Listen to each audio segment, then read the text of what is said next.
everyone! My name is Ella Jean, your local fantasy author, and it's important to note for the sake of this video that I write young YA. What is young YA? I'm not sure if it's an official category actually, but it usually refers to young adult stories targeting the 13 to 15 age range instead of the 16 to 18 age range. I have always said that I want to write the stories that I would have needed as a teenager. That is why I write young adult. I have had long discussions with other authors defending my genre of choice being young adult, despite the fact that the stories usually have certain stereotypes and assumptions that may not make it the most prestigious fantasy in some circles. I love young adult. That'll always be where I write. Unfortunately, I have found that the most popular young adult series is catered towards the older young adult. They have almost adults making almost adult decisions, navigating in-depth sexual relationships, planning for their futures, and expected to be responsible and making mature decisions. Want to make it very clear. These are important stories. I just feel like there's a big gap in between having middle grade stories with middle grade problems, and the most common form of young adult being sexual relationships and planning for college. Where are stories about kids' first relationships, fighting with their parents because they're still under their rule, discovering their sexuality and gender expression, and getting it wrong multiple times? The pansexual to ace arrow pipeline is wild and needs to be explored. Topics that would be too mature for middle grade, but are often brushed over in the typical young adult. I often feel that modern young adult novels seem to forget that their characters are still kids. Teenagers, yes.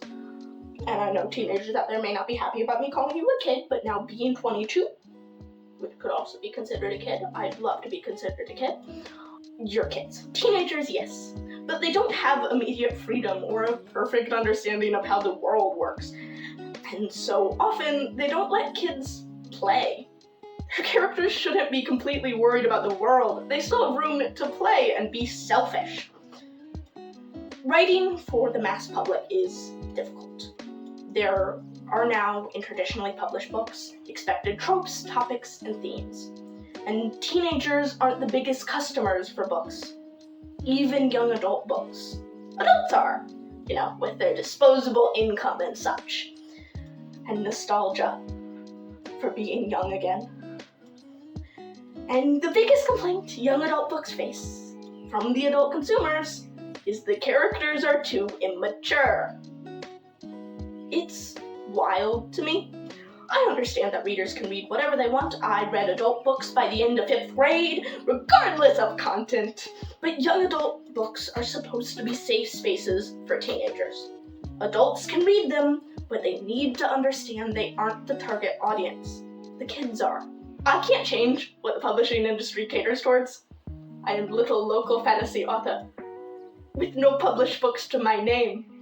If there's more money in mature YA, I can't fault them for continuing to publish it. All I can do is continue to write my younger YA stories and hope that someone will take a chance on publishing it. So what does For Those Who Seek Magic, my younger YA, have that I think is so damn special?